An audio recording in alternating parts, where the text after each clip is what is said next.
भाजपा सांसद प्रत्याशी चिंतामणि महाराज बलरामपुर जिले का हाई प्रोफाइल दोहरा हत्याकांड के पीड़ित परिजनों से मिलने पहुंचे, जहां पर चिंतामणि महाराज ने मृतक के परिवारजनों को सांत्वना दी और आश्वस्त किया कि बहुत जल्द दोषियों को गिरफ्तार किया जाएगा।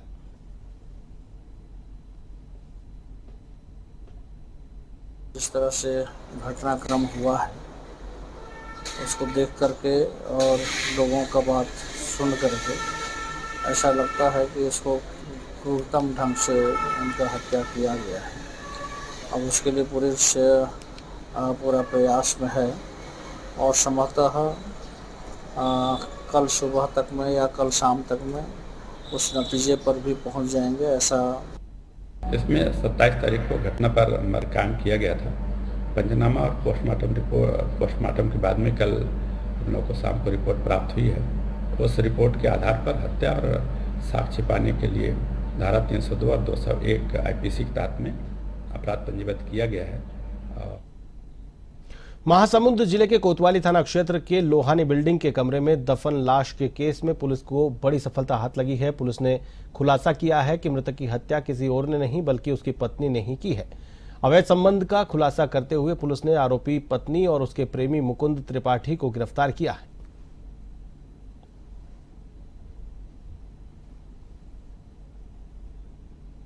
दोनों आरोपियों के बीच में अवैध संबंध था। ये बीच में व्यवधान था। ये मृतक शराब पीने का आदि था, अक्सर लड़ाई झगड़ा करता था पत्नी से।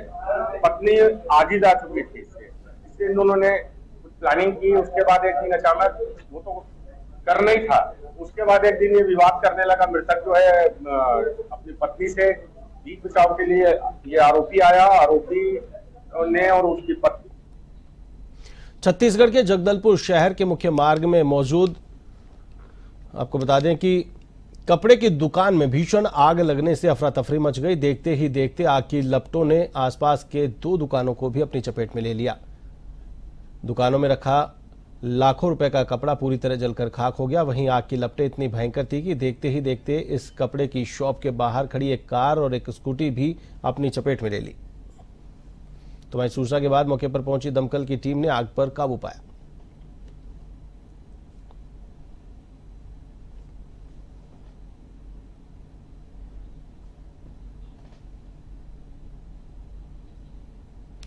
मनेन्द्रगढ़ वन मंडल के जनकपुर के वन विभाग लकड़ी डिपो में बुधवार को बेशुमार कीमती लकड़ियों की नीलामी हुई। इस नीलामी में लोग लकड़ी खरीदने अलग अलग राज्यों से आए। मध्य प्रदेश, छत्तीसगढ़ और उत्तर प्रदेश से आए खरीदारों ने डिपो से नीलामी के दौरान लकड़ियां खरीदी, जहां लगभग राजस्व शासन को 1 से 1.5 करोड़ रुपए का लाभ मिला है।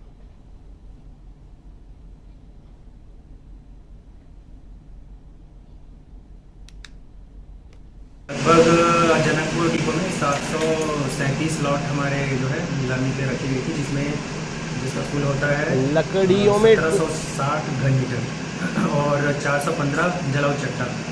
तो इसमें लगभग 1/3 मतलब 600 से 700 घन मीटर जो है बिक गया है और लगभग 1 से 1.5 करोड़ की जो है शासन को इसमें जो है राजस्व प्राप्ति हुई है।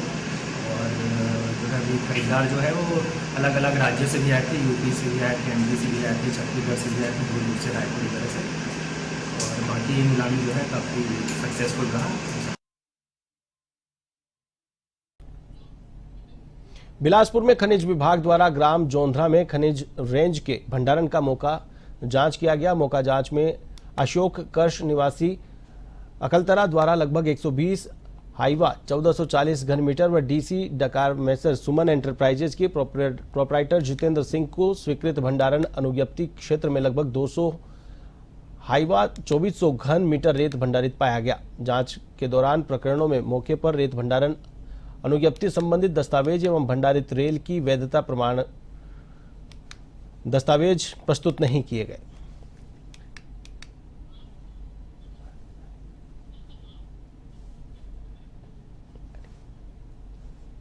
भी मामले हो रहे हैं जहाँ पे भी आ रहे हैं, तो इसमें लगातार भंडारण के ऊपर भी कार्रवाई हो रही है, अवैध उत्खनन परिवहन पर भी लगातार कार्रवाई हो रही है और सभी डिपार्टमेंट इसमें संयुक्त रूप से कार्रवाई कर रहे हैं।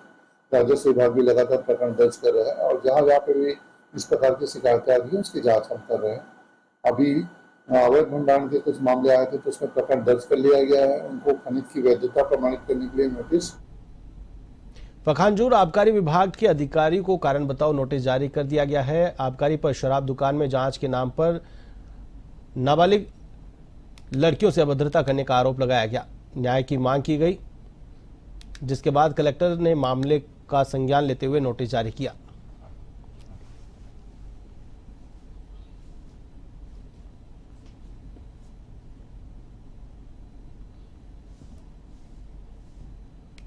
भीषण गर्मी के बीच बिलासपुर जिले के शहरी और ग्रामीण क्षेत्रों में बिजली की समस्या को लेकर जिला कलेक्टर अवनीश शरण ने सख्त रुख अपनाया है। दरअसल जिले में इन दिनों बार बार बिजली ट्रिपिंग की शिकायतें मिल रही थी, जिसे लेकर कलेक्टर अवनीश शरण ने जिले भर के बिजली अधिकारियों को तलब किया। उन्होंने कहा कि बिजली के उपभोक्ता बिजली गुल होने पर शिकायतें करते हैं, लेकिन कॉल सेंटर और अधिकारी उनका फोन नहीं उठाते।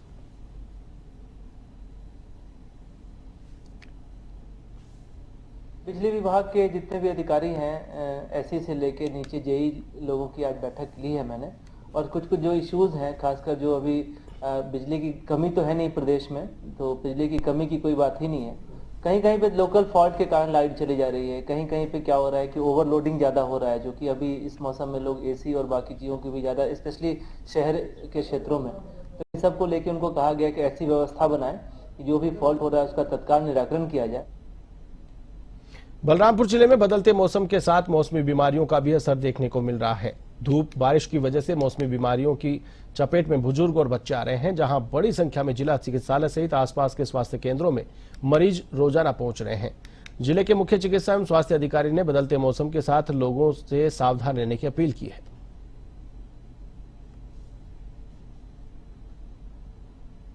जिले में अपन पूर्व से ही मौसमी आगामी वर्षा ऋतु को देखते हुए पूर्व से हम तैयारी करके रखे हुए हैं। जितने भी जिले में पहुंचबीन क्षेत्र हो, चाहे डायरिया होने की संभावना वाले गांव हैं, वहां पे अपन सतत निगरानी करते हुए पूर्व से ही वहां पे आवश्यक दवाइयों के भंडारण पर्याप्त मात्रा में करने के निर्देश जारी कर दिए हैं।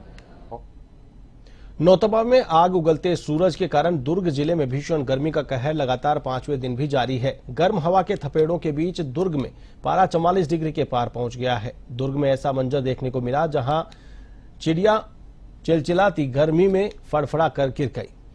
तब कुछ लोगों ने मानवता का परिचय देते हुए चिड़िया को पानी पिलाया।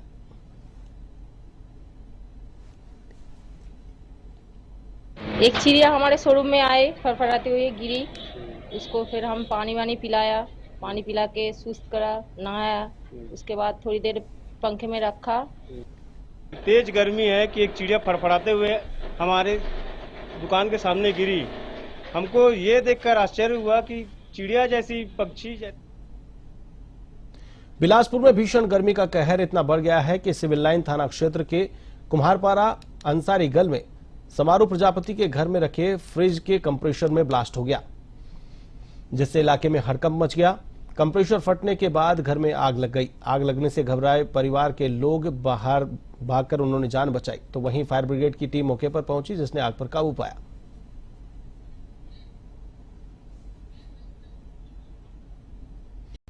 प्रदेश कांग्रेस अध्यक्ष दीपक बेज ने कहा कि सारा बस्तर फर्जी मुठभेड़ के खिलाफ लामबंद है। लोग बस्तर बंद कर अपना आक्रोश जता रहे हैं, लेकिन अत्याचारी भाजपा सरकार को कोई फर्क नहीं पड़ रहा है। सरकार को जांच से क्या परहेज है? सरकार इस मामले की जांच से घबरा क्यों रही है?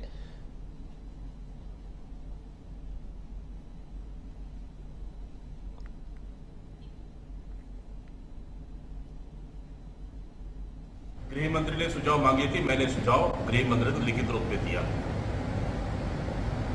पहले नक्सल नीति पे स्पष्ट करें, फिर पुनर्वास पे बात करें।